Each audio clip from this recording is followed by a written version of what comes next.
Sa Kalumpit, Bulacan naman, napakataas pa rin ng baha. Para sa update, magbabalita si Mon Gualvez live. Mon, kumusta ang panahon at gaano ba kataas ang baha dyan ngayon? Angela, ngayong tanghali, biglang bumuhos na naman ng malakas na ulan dito sa malaking bahagi ng Kalumpit, Bulacan. Actually, this morning, talagang nagiging maaraw na nga o maaliwalas yung lagay ng panahon dito. Kaya talagang kahit paano, nakakatulong ito para hindi na nga tumaas sana yung baha. Pero kahit nga nawala ng ulan, talagang ganito ang sitwasyon dito sa barangay San Miguel, dito sa bayan ng Kalumpit. Lubog pa rin talaga sa baha ang buong Kalye 11 dito sa Sitio Purok 4, no, dito sa naturang barangay. Ang level ng tubig dito umaabot ng 5 to 6 feet yung taas. Kaya nga ang sinasabi nila doon sa bandang dulo, halos lampas tao na yung level ng baha dito sa lugar. Dahil yung pinakadulo nito, Angela, mga kapatid, halos Pampanga River na. Kaya nga nangyayari itong mismong kalsada at yung mga kabahayan dito para nagiging kabahagi na, no, nung mismong Pampanga River. Ang problema kasi dito sa area, high tide, no? Aabot sa 4.79 meters yung taas ng tubig ng high tide na yan. So almost 5 feet. Imagine niyo na lang, yung dami ng ulan na inipon na nga dito sa mga nakaraang araw, idagdag pa yung high tide na yan, plus yung mga tubig na nanggagaling naman sa Pampanga at Nueva Ecija, itong Kalumpit ang pinakasumasalo bilang catch basin bago ito labas sa Manila Bay. Ang mga residente, no choice, kundi talagang gumamit ng bangka o lumusong na talaga dito sa hanggang bewang kung hanggang sila abutin o hanggang dibdib paminsan-minsan bago sila makarating sa kanilang mga tahanan na may mga pangalawa o ilang palagpag na bahay dito sa kanilang lugar.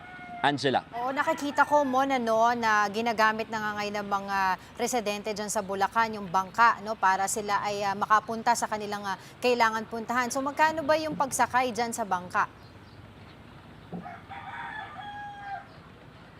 Wala naman specific na singil daw, sabi ng mga bangkero, kung magkano iaabot ng residente, parang kumbaga pakikisama na lamang daw. Pero usually nag-range sa 10 hanggang 20 pesos yung bayad dito sa mga bangka na ito. Depende kung sobrang layo, may iba malalapit lang, 5 piso hanggang 10 piso yung pinakabinabayad. Pantulong na lang din sa pinaka-naghatid kasi yung mga nagbangkero usually talagang lumulusong sila sa baha para nga mabalanse. Kasi makikita mo, itong mga bangka, pakita lang natin, wala siyang katig, no? Para at least mas makapasok siya sa pinakalooban talaga ng mga bahay dito sa lugar.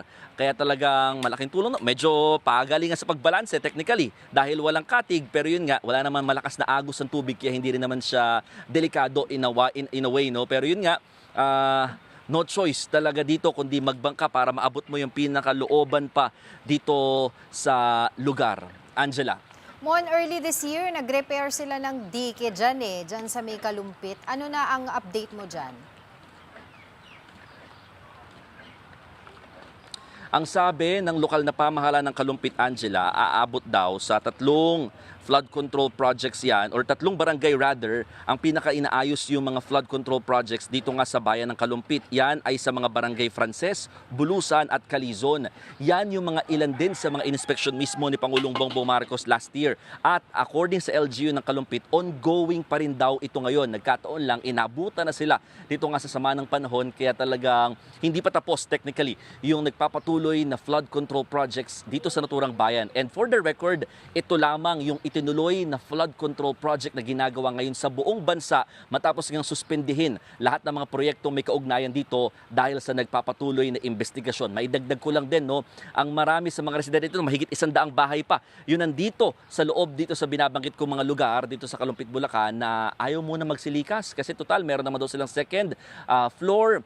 So dito na lamang sila, kaya yung mga lokal na pamahalaan, no choice din kundi maghatid ng tulong gamit ang bangka para mahatiran sila ng mga relief packs at saka pagkain kahit paano, and of course yung gamot na kontra sa baha, no, yung doxycycline, para kasi lahat ng 29 barangays dito sa Kalumpit according sa kanilang MDRRMO talagang may mga flooded or talagang lubog sa baha sa kasalukuyan. Angela. Alright, maraming salamat at mag-iingat kayo dyan, Mon Gualvez.